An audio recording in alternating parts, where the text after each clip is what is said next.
Can we define clinical experience? I hear different things all the time. I'll give you my brief definition. Clinical experience is interacting with patients in some sort of clinical-ish way. Now, I'm using the term clinical while trying to define clinical because that's how messed up the definition is. It's really hard to define. And it's one of those things where you see it, you know it. And so I try to answer clinical.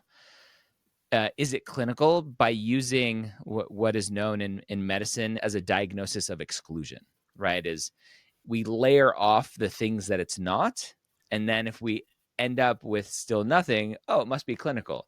So is it retail experience? For me, pharmacy tech at a CVS, a Walgreens, et cetera, to me, that's retail experience. You're not interacting with patients. You're interacting with customers at a store.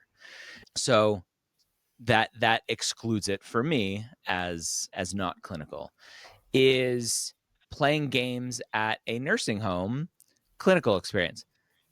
No, that's just playing games, and I would call that community service, hanging out with the people at a nursing home. So that's more community service.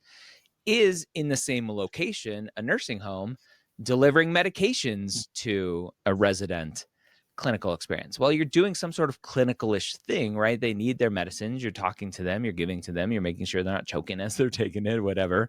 Yeah, I'd probably call that clinical experience.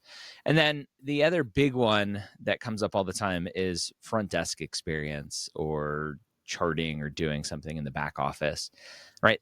Is it admin experience? So to me, that's admin work. You're not really, again, clinical-ish working with them. You're checking them in, you're checking their insurance card, you're handing them the paperwork. You're not discussing their diagnosis at the front desk. That would be a HIPAA issue.